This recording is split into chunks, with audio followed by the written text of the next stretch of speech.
Hello and welcome to Morning Brew on Politics Social. On Hughes of the World. I'm still getting used to that. It is Thursday, the 16th of April, 2026. Well done on making it this far. In the chat, we've already had a super chat from Sarah Davis, whose birthday it is today. So happy birthday, Sarah, and this is for you. Confetti! Woo! Straight off the bat. Let's have some confetti in the house. And also, thank you very much to Martin Harrow as there for Sarah Davis, as she was too early. So thank you very much for the super chat there, my friend Martin. So big shout out to Diz and Lost Missionary, and obviously Sarah. Happy birthday, Gallifreyan Wren. Please, I was gonna say, just don't watch mainstream news. Just don't watch mainstream TV. It's awful. It's just all shite. And we're going to be talking about that today because the BBC have not been covering themselves in glory over the last couple of days, like last 48 hours. They have put a lot of news articles on their site, which, I don't know if they're being paid to be a fluffer for refuck. Nigel Farage? I don't know. I do not know. But, something has shifted on the BBC website in the last 48 hours. And it's the BBC has always been accused on the left of being too right-wing and on the right of being too left-wing, etc., etc. There are people who want to destroy the BBC, and we need to not let them destroy the BBC. But the problem is, some of the people who want to destroy the BBC are working for the fucking BBC. Okay, so before we get into that, thank you very much to Francis there for the £2 super chat. Happy birthday, Sarah Davis. That is very kind of you, and happy birthday again to Sarah. I'm also going to be talking about I'll try and get to the papers today. I might not have time. I do have to have a hard stop at 10 o'clock. Sorry I didn't actually start at 9. I was actually ready, and I thought, I'll put stuff on the socials telling them that I'm going to be doing a show, right?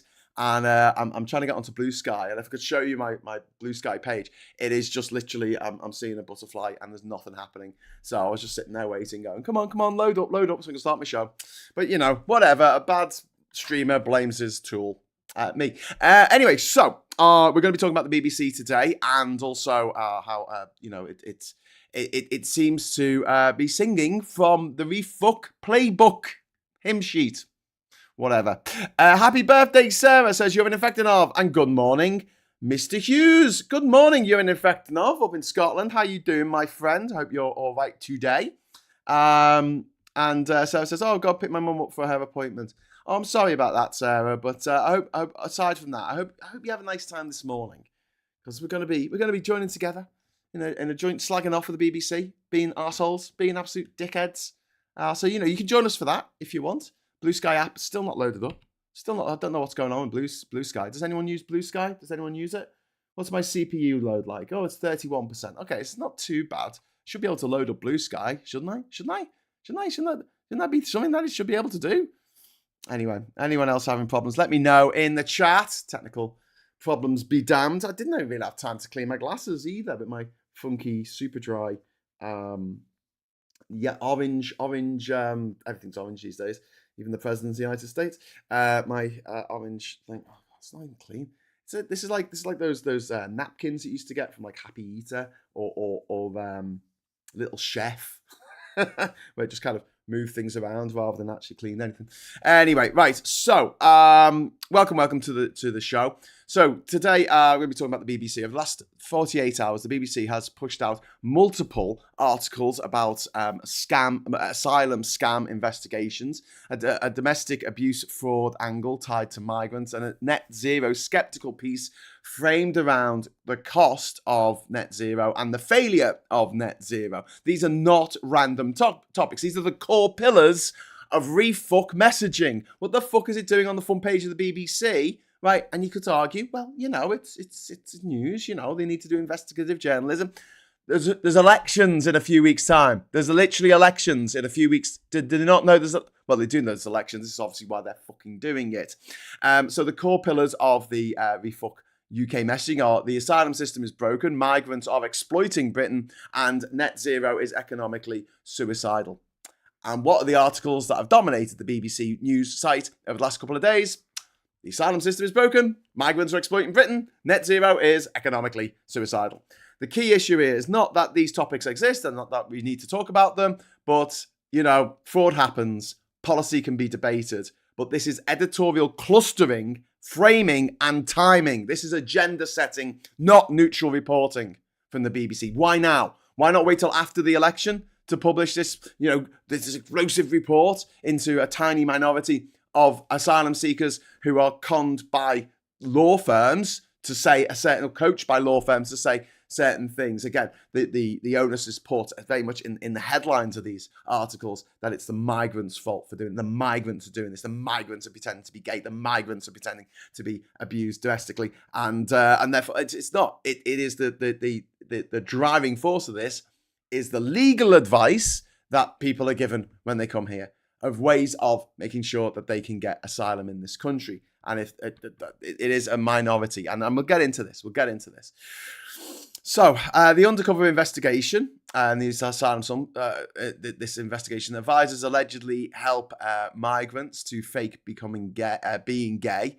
They fake atheist blogs and stage protests. They fabricate medical evidence, depression, HIV claims, coaching for interviews, even for their facial expressions.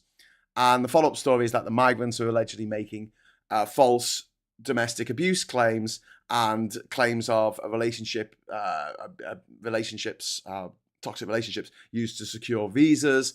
And there is an increase in applications via this route. Now, the first word I used when I'm talking about this section was advisors. These are people, this is what they're being advised, right? So yes, there are fraudulent advisors. There are cases of abuse in the system, and they should absolutely be investigated and prosecuted. But the framing does sound like something else. It moves from some fraud exists, which it does within any system. Just ask the tax system and, I don't know, the deputy leader of Refuck.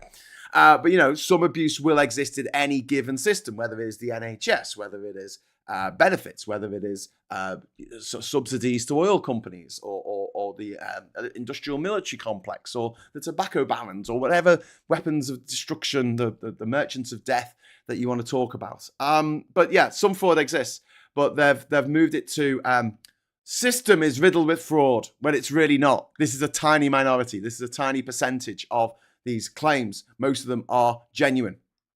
The vast majority are genuine. And it moves from specific actors doing terrible things to the entire migrant population. Classic narrative escalation. Individual wrongdoing plus systemic failure. Put it together. National crisis. But they put the blame on the people who are the double victims in this, because they are victims because they're having to flee their homes, but also they're victims because when they get here, they've got some dodgy bastard who's giving them advice on how to better stay in the system. But also, there's something worth mentioning, that the system is set up this way for a reason, because the computer says no. Like, they want to say no. So obviously, anyone advising any migrant asylum seeker coming here who is claiming asylum has made the journey of thousands of miles from North Africa or the Middle East or wherever they come from. They get to the UK, they set foot on UK soil. That's the rule. You've got to set foot on UK soil in order to actually get to put in an application for asylum. You cannot do it from another country unless you're white. And yeah, there are hoops to jump through, and some people don't speak English as their first language, and they are manipulated by people who have not got their best interests at heart. And the language and tone of these articles uses the repetition of phrases that are just straight out of Nigel Farage's shitbox. Sham industry, fake claims, systematically exploited. The emotional triggers are the words they use: pretending to be gay, lying about abuse, duping British partners. These are not neutral descriptors. They are highly emotive framing devices. And you can expect this from the fucking tabloids, from the scum newspaper, from the Daily fucking Fail, from the Tory graph. Yeah, I'll expect this shit, but not from the BBC. And so there's no proportional context in this. What percentage of claims are fraudulent? How many genuine asylum seekers are being protected? There is no systemic framing under, the underfunded Home Office, the backlogs caused by policy failure of 12 years, 14 years of Tory government, the legal complexity of it all. No emphasis on real LGBTQ plus refugees, no real domestic abuse victims. Instead, it's those groups are just put in the background, like incidental fucking background noise. And so, which prominent quotes are in this coverage? Go and have a look. Go and have a look for yourself if you don't believe me after the show. Keep watching me. Who gets the most prominent? Conservative figures, Labour figures, but most of all, the Refuck UK spokesperson gets 3 times as much coverage as the other parties. Refuck's messaging appears almost verbatim. System is rotten. Leave the ECHR. End this farce. And this is crucial. The BBC is not just reporting on Refuck. It's amplifying their framing inside its own narrative. This legitimizes through repetition, legitimization, I guess, through repetition, but also it creates this illusion that this is the mainstream consensus. This is what everyone thinks. This is what all these migrants are doing, and this is what everyone thinks about it. That's the way the BBC News have framed this. And this is particularly upsetting because the BBC, I'll come to this later, but Refuck wants to destroy the BBC. And the BBC chumming up to them, they're going to get destroyed a lot faster because Refuck are a fucking virus. The closer you stand to them, the more diseased you get. So yeah, the timing of this is mind-blowing. Local elections are just weeks away. What is dominating the headlines? Immigration, cost of living, cultural issues. And Refuck's entire strategy is a shift away from the economy and good governance and onto identity, fear, resentment. And the BBC's coverage perfectly aligns with that strategy. And I will make a prediction right now. I will make a prediction. Today, tomorrow, in a few days' time, there'll be a massive hit piece about trans people on the BBC website. You just wait. You just fucking wait. Exactly chiming with Refuck's culture war bullshit. And it's possibly because they all went to school with each other. It's the old boys network that runs this country, as we discuss on numerous occasions. But, then there was an article about fucking net zero. And this is kind of like a subtler game, The story presents this a heat pump owner who's struggling with costs, rising electricity bills, and who claims that the green policy is misdirected. And it builds this narrative that net zero is very expensive and electrification is failing and government priorities are wrong. Also mentions the fact that this guy had a heat pump and for the first few years he was very happy with it because the electricity prices were low. But then when the electricity prices went through the roof, he moved back to using his boiler because he kept his old combi gas boiler. So, okay, cool. But what's the reason why the electricity price is so high at the moment?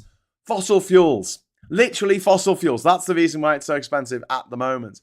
The electricity prices are set by the most expensive generator. And that generator, for the last few years, since the invasion of Ukraine by Russia, has been gas. Meaning, even if renewables are cheap, gas, fossil fuels, set the price for everything. The real story here is that the market structure is broken. Fossil fuels are artificially dominant in the pricing of our electricity, even when it's only 3% of the fucking mix.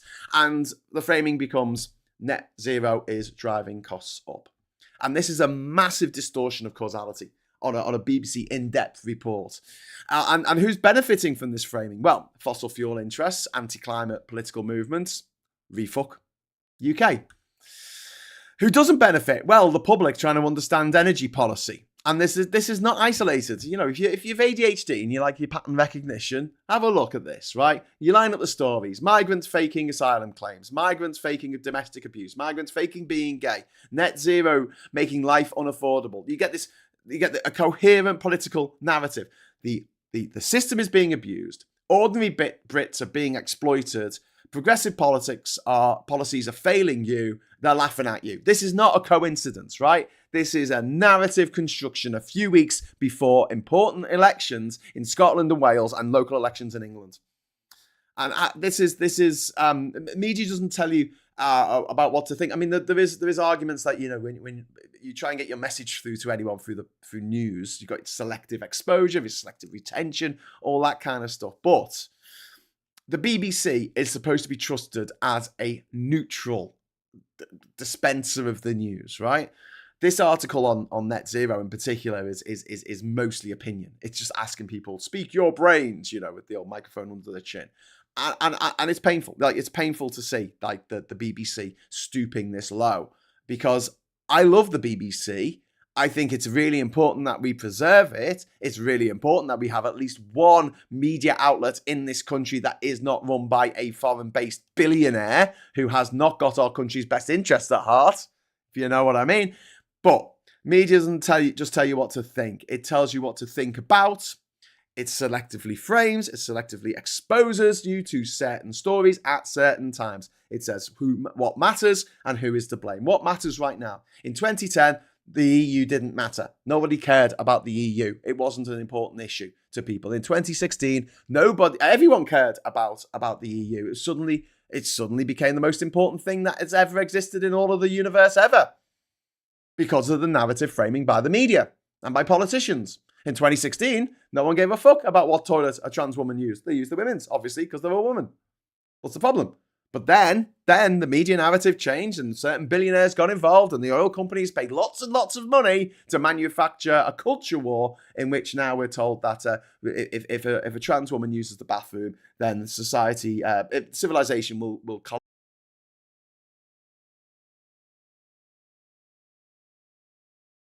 Hello, sorry about that. My OBS crashed, my software crashed. I'm sure that Adobe is doing an update in the background here. Let me just check. Oh, okay. So I'm still attached to Steam from the other day when I was playing games. What else am I still attached to? Phone link. No, I don't need to link to my phone. What else? NVIDIA, super duper graphics. I can't do anything about that. The Bluetooth's on. Need to turn it off. I don't even know what this is. Oh, that's OBS. I shouldn't get rid of that, I suppose. And NVIDIA settings. Streamed. Okay, I need that. Okay, and yeah, I don't know. Some updates messing with my system there. Sorry about that. I hope I'm back. And we're back, says Viper Scott. I read both articles last night and was shocked at how weak and biased they both were. Truly shocking. Yeah, Miss Paula Thomas, absolutely shocking. Then we can get into the ins and outs of like the actual articles and how badly framed they were, how badly written they were, because they were framed to very much put the blame on the migrants, on the people coming over here and claiming asylum, rather than on the people who are, con artists who are, doing this job to make money, I guess, and exploiting the asylum seekers. They're the people that really the article should have been going after first and foremost. But also they didn't mention any very few numbers. It turns out that like less than 1% of, was it less than 2%? Less than 2% of all asylum claims are to do with being gay in a country where it's not legal to be gay. Most of the time they just say no. They just say no. They just say no.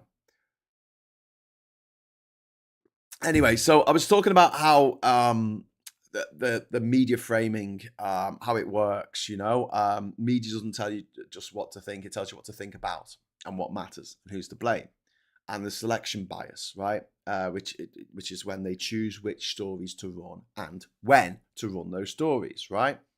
And then you got the framing of how the stories are presented. You've got repetition, reinforcing specific narratives, and you've got authority quoting, giving legitimacy to certain viewpoints that may be considered fringe. Now, we've had a problem with this for a long time, where journalists have decided, every time they have the weather person coming on and saying it's going to rain today, you have to have some numpty who thinks that rain is a con and birds are robots and the earth is flat, and they have to come on and say, no, it's not raining, it's not rain, it's not water, it's I don't know what they think it is. I mean, you don't need to get somebody on when you've got a travel piece about someone going to Australia on holiday, who comes on and says, I don't think Australia exists. But they do. They do this all the time, especially with climate change. You got the President of the United States of America saying that climate change is a hoax, which it is not. And we're going to be learning that very, very, very soon by the looks of things, especially with the AMOC slowing down.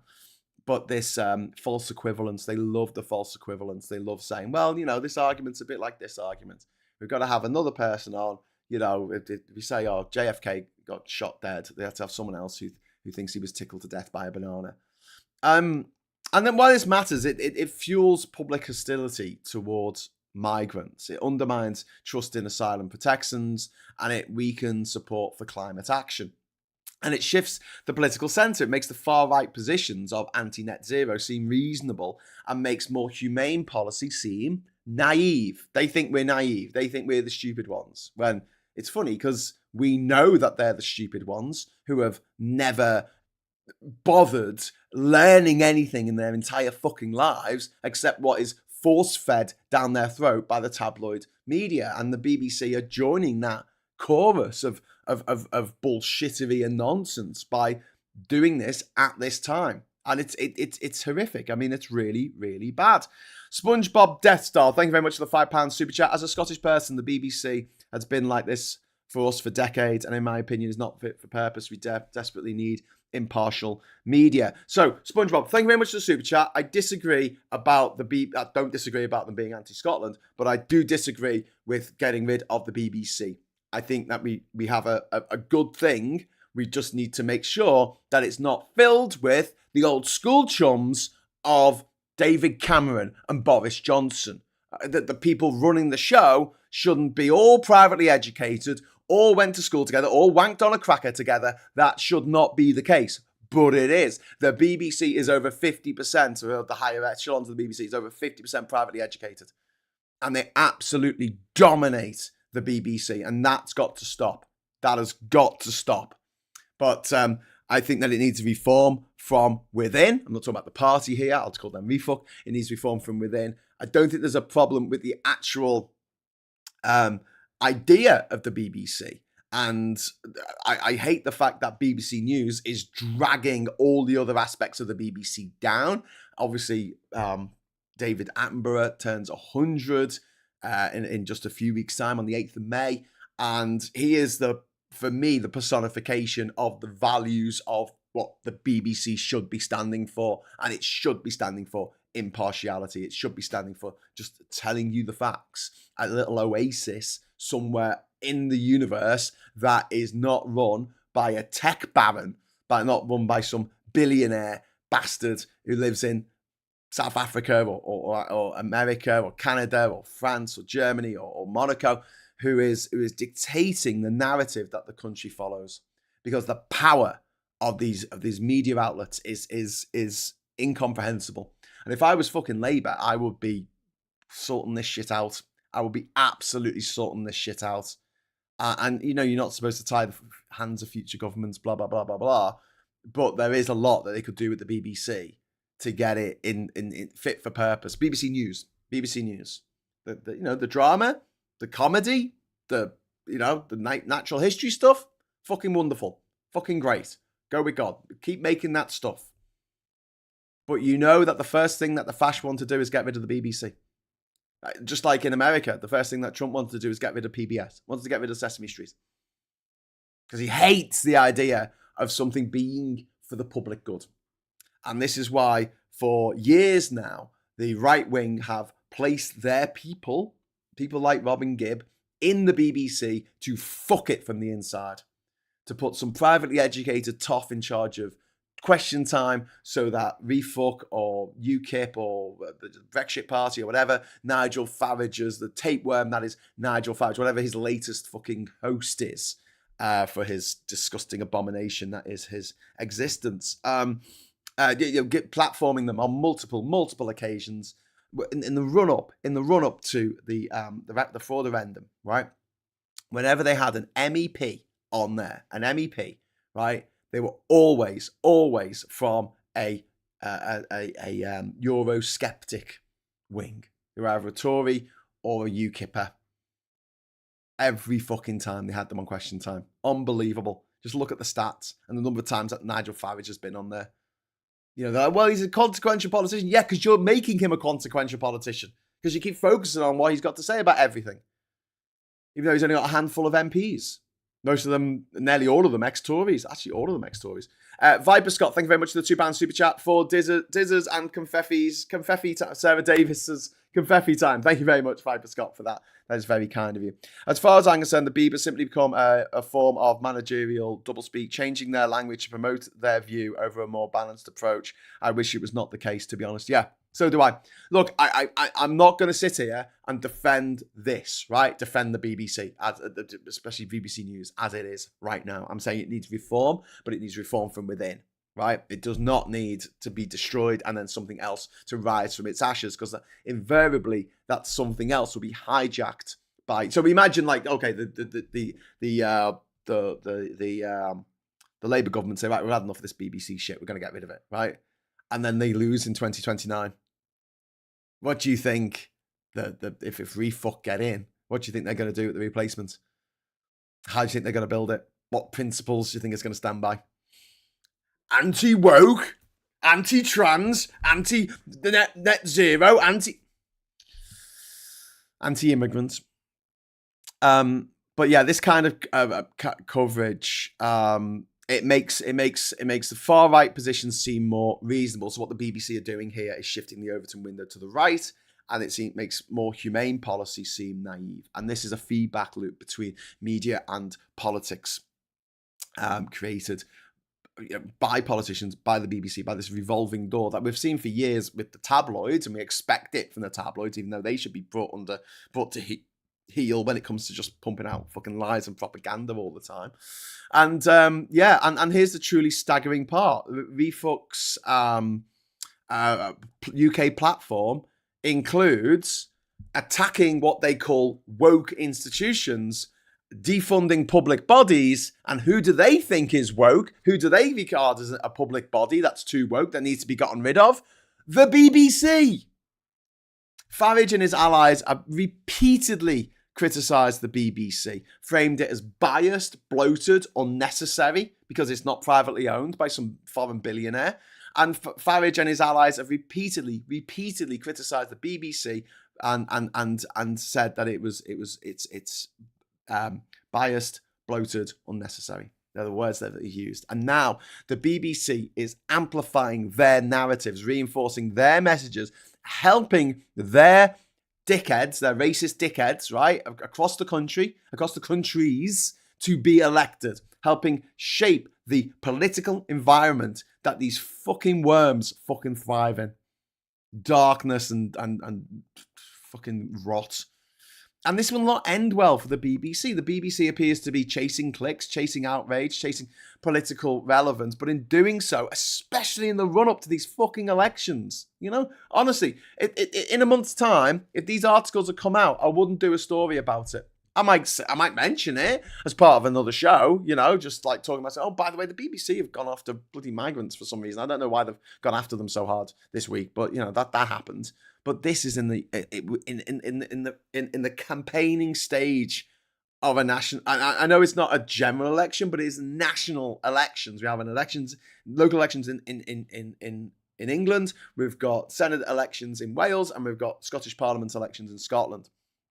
And by doing this, the BBC is actively legitimizing and giving power, real elected power, to forces that actively want to destroy the BBC. Like, even in terms of just self-interest, you know, self-preservation, you wouldn't expect them to run these stories right now at this point. And also, it's eroding trust in its own impartiality. And this is what drives me mad. There's people in the chat who are saying we need to get rid of the BBC. And I completely understand why you're saying that. You know, because the BBC is failing to live up to its own rules of impartiality. And we're looking at it going, well, do we actually need this? We should be the cheerleaders for the BBC. We should be pushing for it to be bigger and better and have more, you know, shows and make more money around the world. It was choked by that fucking Tory government. When the BBC iPlayer first came out, that could have been Netflix. It could have been fucking Netflix, but the government wouldn't allow it. They actually wanted to have it so it was iPlayer would also incorporate ITV and Channel 4 on the one platform, and they would share it. And you'd have your, you know the way you got BBC, BBC Two, BBC Parliament, you'd have Channel 4, you'd have ITV, it would all be on one platform called iPlayer. And that would have been amazing. That would have been absolutely amazing. And when we're watching it in the UK, if you're watching an ITV show, you could have adverts, or Channel 4, you could have adverts.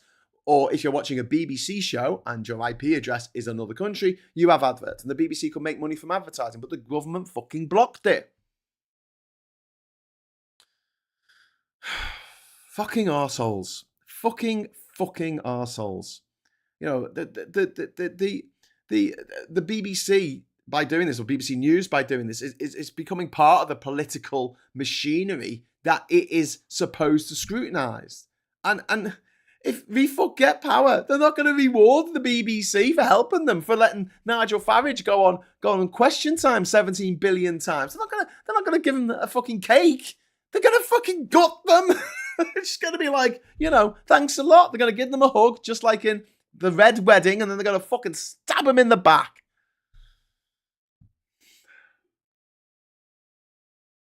The Lannisters send their regards. You don't appease movements that thrive on outrage, demand enemies, reject institutions. You just make yourself a fucking useful idiot right up to the point where you're not. And then what happens? You see it all the time in Russia. Defenestration. Chuck the fuck out the window.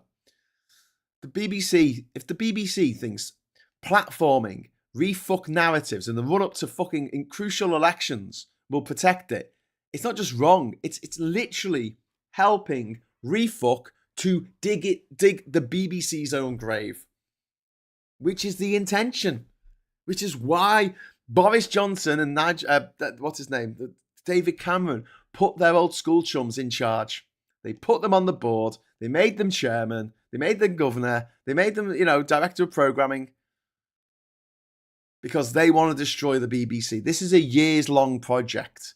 And this is the thing, you've got to understand that Project 2025 was cooked up 50 fucking years ago, in the mid-70s. They've been wanting this. They put things in place. Brexit was cooked up in the mid-70s. That concept of, we need to get people on side. They realised when they lost the referendum in 1975, massively, they lost by a super majority, 65% voted to stay in what was then the EEC. And the people who lost got together and went, shit, we need a plan. In the same way that the people who lost at the end of Prohibition in America got together and said, we need something else. We need something else to go after, and then we can make loads of money for our gangster friends. How are we going to do it? Drugs. Drugs used to be legal. You used to be able to go and buy just drugs. They weren't prescribed by the government, proscribed by the government. You could get hold of them if you wanted to. You could go into Harrods and buy yourself a little leather case with a zip on it, and you opened it up, and inside was heroin with an injecting needle and also a little tourniquet to put around your arms to inject the heroin. You could send it off to the boys on the front. Cheer them up as they march across the no man's land, the minefield into certain death. Numb the pain. They get together every time they lose. They get together and so, right, long-term plan.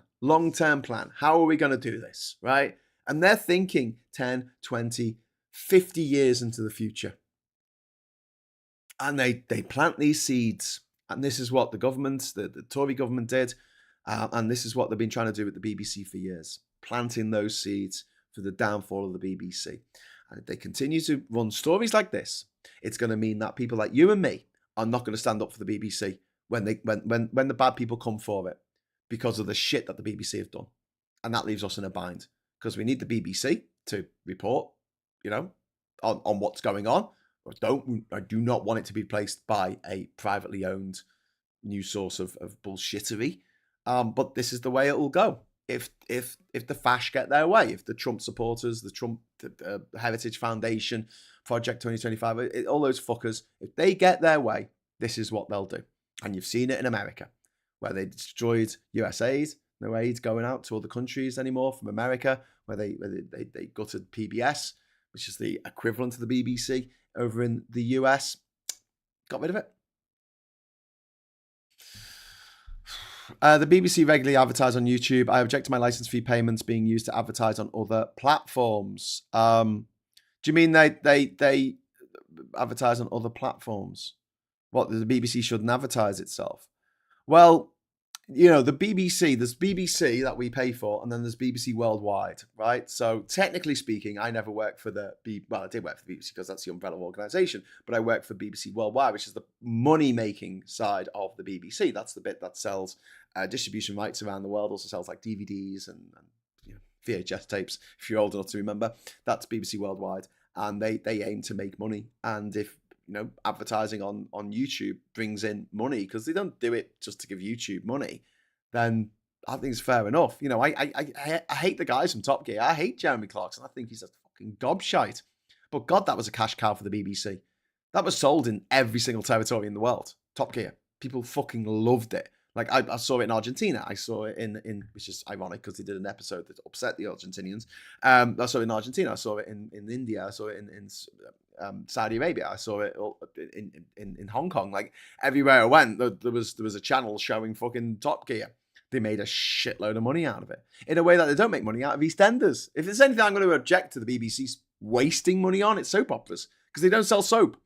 If they had adverts in EastEnders, I'll be chill about it. Because I'll be like, well, it's a soap opera. It's there for selling soap. But soap operas are so expensive to make. You're making a product that is for a disposable product.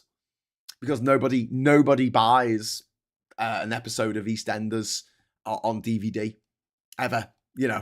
Maybe that one where Dirty Dan got shot. You might have a compilation episode once every blue moon.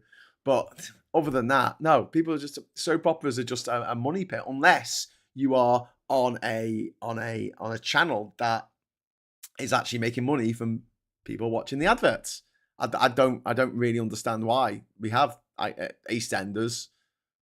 I was going to say on the BBC, but I don't really understand why I have EastEnders. It's so fucking miserable.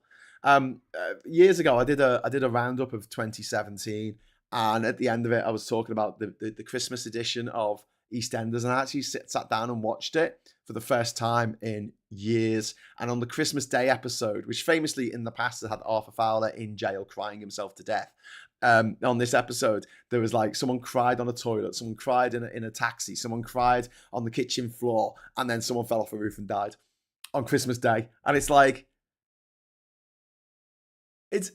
I'm sorry, is the country not miserable enough? But yeah, that's my own beef personally with EastEnders. But I like it when the BBC spend money on making really good shows. They make really good shows for kids. The children's television that they create is fantastic. And also anything that you can see, in the natural history segment of it is fantastic. A little bit too much drama concerning posh people having dramas, or people who are poor, but it's rich people's interpretation of people who are poor. I'm sure this is the way poor people live. I'm sure it is. Kitchen sink dramas. Kathy, come home, darling. So that kind of bothers me. But there's still room for really good dramas. There's still room for really, really good content on the BBC, and I think it's an essential public service. Something that, but it relies 100% on trust, and doing this kind of shit just erodes that trust massively. The BBC don't do play anymore. They used to do play of the month, play for today. All the drama budgets now goes on EastEnders, says Peter Painter. Yeah, I know. That's why I don't like EastEnders. I mean, I'm happy for it to exist on a commercial channel. Get ITV to make it, or Channel 4, Channel 5 even. I don't care. But yeah, Line of Duty, fantastic show. My ex used to watch Emmerdale, Corrie and EastEnders. They're worried I cycled a lot back then. It's the BBC advertising EastEnders on bloody YouTube. Everyone knows about EastEnders, says Chrissy. I've never seen an advert for EastEnders, thank God. Maybe it's because I don't mention it on my show. Now, because everything's listening to me, I'll be like, oh, he said EastEnders on his show. We're gonna show him, hey, are you not depressed enough? Why not watch this family cry themselves to death? 7:30 on BBC One. I live just down the road from Emmerdale Sets and Studios. I tell you, it's not like Emmerdale round here. Yeah. Sounds like your average Christmas. People crying on the toilet. Anyway, we're going to quickly go over to the papers now. We've got the Duke and Justice, in case you forgot what they look like from yesterday. Of the dollar. They're calling them the Duke and Justice of the dollar. Now, that's what they're called. So there's a little nickname made up by the Daily Mail. Bit of a mouthful, but there you go. And now doing everything the late Queen wanted to avoid. By Rebecca English. Rebecca English. Do you reckon she went to private school? Do you reckon she went to private school? Do you reckon? I think she went to private school. Rebecca English. Rebecca English. There you go. Let's type in private school. Private school. Rebecca English private school. One of only a Jewish private school is going to close. She writes following Labour's VAT tax raid. Even though the fact that the cost of taking your crutch spawn, pushing them into a private school, or as cunt farm, as I like to call them, it has gone up by 19 more than 100% in the last sort of 10, 15 years. That bit of extra VAT, that's been the hardest. That's been the hardest. Let's have a look. So yeah, nothing's coming up for if I just type in private school. But you know the way this works, don't you? Rebecca English male. Let's see. Has she got a muckrack? Royal Editor use a private investigator. Oh, that's Daily Mail journalist denies seeking Prince Harry flight details. Oh, okay. There you go. And yeah, she seems to have a vendetta, some kind of vendetta against the Duke and Duchess of Sussex. Why would that possibly be? I don't know. Let's have a look. She's got a LinkedIn profile. Problem with LinkedIn, people can see that you looked at them. Merton. She's in Merton. Is that it? Rebecca English. Friend of mine looking at PR. No, I don't think this is the right person. I don't think this is it. No, they're not writing for the Mail. Oh, well, never mind. Rebecca English shown emails at High Court trial suggesting investigator went out on a limb to help her. Daily Mail Royal Editor has denied using private investigators to blag information about the Duke of Sussex and his former girlfriend, as she was shown emails suggesting the investigator went out on a limb to help her. Rebecca English's name appears in 6 of the articles cited by Prince Harry in his case against the Associated Newspapers Limited, publisher of the Daily Mail. Funny that the woman who's being sued by Harry and Meghan is doing a story there in the Daily Mail about what bad people Harry and Meghan are. Funny that. Wow. I thought you're supposed to be impartial when you're standing for trial. There you go. Funny how the Daily Mail's article about betrayal of women is done by 2 men. Yeah. 1 year on from historic court victory. Disgusting court failure on single, just muddying the waters. They don't even know what that messaging meant. Couldn't explain it. Labour's shameful betrayal of women, of trans women. Yes, women in general. Hundreds of public bodies are still defying the UK Supreme Court's victory for women. Victory? Oh, fuck off. What a fucking piece of shit rag the fucking Daily Mail is. What a piece of shit. What an absolute fucking gobshite of a newspaper. God, I hope that everyone who works for the Mail, horrible things happen to them. Really horrible things. Like, just absolutely tragically horrible things happen to them. That's what I hope. That's what I dream of. That's what I wish. That's what I pray for. Anyway, so we've got the Daily Times here. The daily newspaper of the year, apparently. What year? 1708, probably. UK facing a summer of shortages of shells, lack of CO2 to hit farming if Strait stays shut. There's redheads are such as the actress Jessica Chastain are becoming more common as a result of evolution in relatively recent human history. The ginge shall inherit the world. Evolution has favoured a redhead for 10,000 years. Redheads who have been teased may be proud to discover that natural selection has deemed their hair colour a trait worth passing on and with increased regularity over the past 10,000 years. Yeah.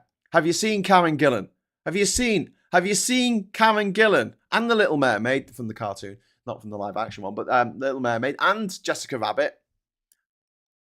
Yeah. I know at least two of those people are just made up, but whatever. All of us think triple lock should be scrapped, but no one has the guts. Politics, Westminster insiders on state pension. It's got to be done. It's got to be done. Fucking just do it. Just do it. Redheads thrive thanks to Darwinism. Yes, really. It's true. Also, having dated a redhead in the past, I would recommend it. Just saying. Just saying. If you enjoy stuff. Anyway, China flexes its muscles in the Gulf as Trump seeks deal with Iran. Anger grows in Beijing at impact of US blockade as President Xi issues his most forceful criticism of the war. And Daily Telegraph here. Oh God, here we go. France and Britain, great powers humbled by little men. It's a cock and bull dog story there. See what I did? In the Daily Telegraph. Family tax bills rise £4,000 under eaves. Households bear the fastest tax increases in the world, yet defence is still underfunded. Family tax bills rise £4,000. I mean, just that is an absolute fucking nonsense. That is an absolute nonsense. There you go. Surrey takes to the streets over rape gang. Residents clashed with police in Epsom, Surrey yesterday in a row over a rape gang in the town centre. And then the Alzheimer's wonder drugs do not work. This is Alzheimer's wonder drugs do not work. Scientists have found a study that tears up decades of research into this disease. That's a really shit news story. Everything in the Daily Telegraph today is a shit news story. But there you go. SNP on track for majority. Oh, that's not too shit. I mean, especially given the story about Scottish Labour yesterday. The SNP are set for a majority. Listen, we've only got 9 minutes left of the show. And we have to get 10 for the goal today to release the confetti. I know I've only done it once because it's Sarah's birthday, but if you want to do that again, and it is Sarah's birthday, and you will make Diz very, very happy. We just need 4 more small donations, just a couple of quid, and we will get confetti before we go. And then we've got this story here with Karen Gillan, obviously, because who else are you going to show? Red Letter Day, natural selection favours gingers. Harry, I want to be better than my father. Badenoch to deport anti-Semitic foreigners. He's going to deport himself. Oh, no, he's not a foreigner. Oh, yeah.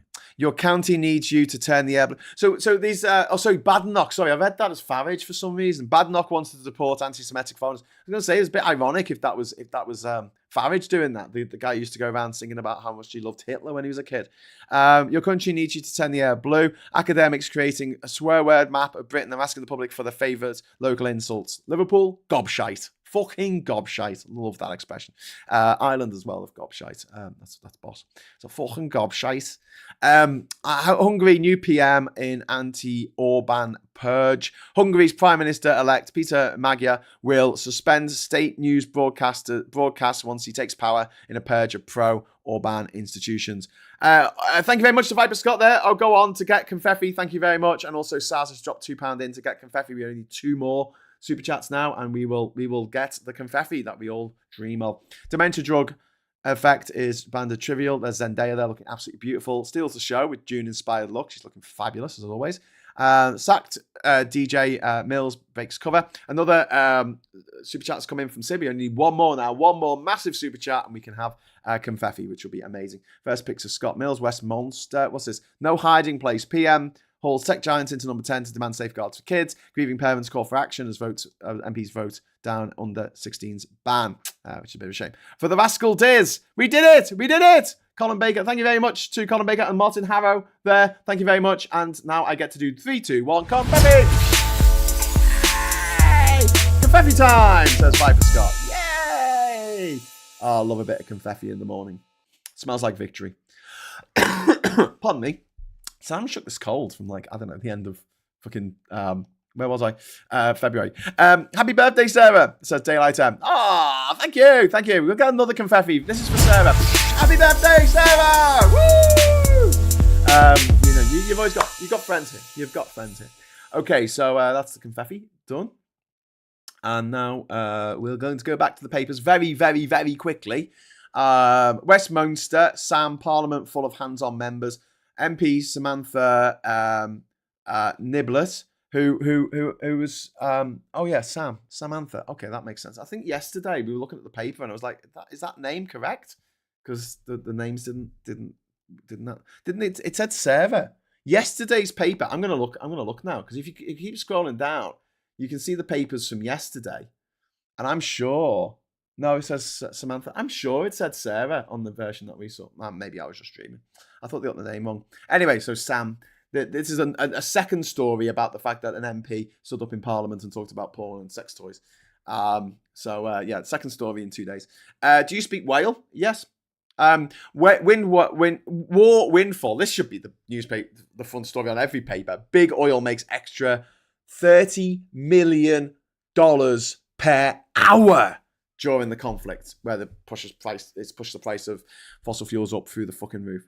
Calls to tax profits as firms forecast to make $234 billion by the end of the year. Unbelievable amounts of money from massive fucking suffering. Trump's Iran attack was a mistake, says Reeves, which is absolutely right. BBC to lose 10% of staff as it cuts costs by £500 million. Jesus Christ. We've got the Independent here. PM, I will not yield to Trump. Reeves, war was a mistake. We've got MP's case for the defence. I have boosted mandatory spending. You'd rather spend on benefits, says the Chancellor on the other side. Listen, really important that we all know this, right? It's not a choice. It's not a choice between spending money on keeping British people alive or spending money on killing people in other countries. That's a false dichotomy. That doesn't exist in the real world. Over to the Financial Times here for the last few minutes of the show. The fearless American Pope taking on Trump. Well done, sir. Put NHS patients first in the Planeteer debate. Oh, thank you very much to Ivan Ambrose. Yay! Ivan Ambrose, thank you for the super chat. Shame on Sharon Osbourne for announcing that she's attending the next Tommy Robinson rally when she lost Aussie people throughout the UK comforter. Now she's turning on people. I didn't even know she was doing that. What a gobshite. I've seen a bit of a gobshite, to be honest with you. Aussie was all right. Tehran deploys Chinese satellite to target US bases across the Middle East. Craft bought by IRGC Space Force. Images of military sites captured. Beijing denies involvement. So there you go. They used a Chinese satellite. They deployed a Chinese satellite to target US bases. They deployed it. So what they shot that? That's a picture from Iran. I'm confused. Anyway, briefing very briefly. MOD faces £200 million bill for Ukraine peacekeepers. Okay, that's the price that we have to pay, I guess. 200 million. Well, I mean, it's a bit less than the 100 billion that the EU have promised to give to Ukraine. Well, to loan to Ukraine. Banks in that sounds like a bargain, actually. Banks in $33 billion buybacks. JP Morgan Chase, Goldman Sachs, and Citigroup have made their biggest repurchases, while Bank of America and Morgan Stanley bought the most shares in years as lenders shatter forecasts. Yeah, because they're making a fuckload of money through all the, chaos is a ladder to more money. Chaos is a fucking gold mine for these motherfuckers. Candy's mansion buyer, the co-founder of a publicity-shy trading firm, donated £4 million to Labour, has bought Nick Candy's home. Nick Candy, famous funder of Refuck, and I think estranged husband from Holly Valance. And I don't know if she was Nazi enough for her. Businesses seek bills help. £600 million scheme to cut energy bills for manufacturers will only scratch the surface. US like a banana republic. The former Fed chair Janet Yellen has said, yes, it absolutely is, but some people are making a lot of money. Some people, United Fruit Company made a lot of money out of banana republics. AA fined over hidden fines. Air travelers face delays. ASML thrives on AI boom. PIFs put pigs out to pasture and takes on mantle of Europe's public debt laggards. I don't know what the fuck that means, but if you do, well done. Neighbours, fuck off. Neighbours get entangled as rivals tear Sudan apart. An international meeting in Berlin aims to find solutions to the humanitarian crisis unfolding in Sudan. As the civil war enters its fourth year, yet with many conferences, the main protagonists are excluded. Now, as civilians pay a heavy cost for financial struggle, the war is drawing in Egypt from the north, and the first time Ethiopia from the east. There is not a single one of its 7 neighbours that is not engaged or invested in the war. As I often say, civil wars never stay within the boundaries of the country that it is warring in. It always spills over. Always, every fucking time. War is War is a virus. War is a fucking virus, and it's fucking contagious. And if you look at some of those horrific things that ever happened in history, it is usually a spillover from some other country that, or some other place that was having a war. Remember the whole thing about Sierra Leone? Do you remember the movie, Blood Diamond, about Sierra Leone? That was from a war that spilled over from Liberia. Do you remember the first or second Congolese wars that killed over 6 million people, up to 10 million people at the turn of the millennium? No one really talks about it, but at the time the country was called Zaire, and then it became Congo. Millions of people died. That was a spillover from the insurgency in Rwanda that came in the wake of the 1994 genocide in Rwanda, which came about because of wars elsewhere, battles in the past, and carving up Africa between the great powers. Anyway, what's civil about war? Well, war, what is it good for? Absolutely nothing. Say it again. Right. I've got to run because I've literally got to run to the train station. I'm going to appear on the new Guinness World Record podcast called What's the Record? Maybe they'll change that name because there's much better puns they can use. And we're talking about my trip to every country in the world without flying. I'm going to be recording that this afternoon in London. I don't know when it's going to see the light of day, but when it does, I'll be sure to let you know so you can hear me waxing lyrical about the wonderfulness of being able to, travel to every country in the world without flying. Something you used to be able to do. Don't think you could do it now. For the simple reason that a lot of people in very, very, very powerful positions, the heads of Russia, the heads of China, the heads of Saudi Arabia, the heads of America are just gobshites. Gobshites, as far as the eye can see. Anyway, it's now 10 o'clock. Thank you so much for the super chats. Happy birthday again to Sarah, and congratulations on joining me in the 47 Club. And until we meet again, I'll say thank you so much for watching. Hello, good evening, welcome, and goodbye. Give us a like.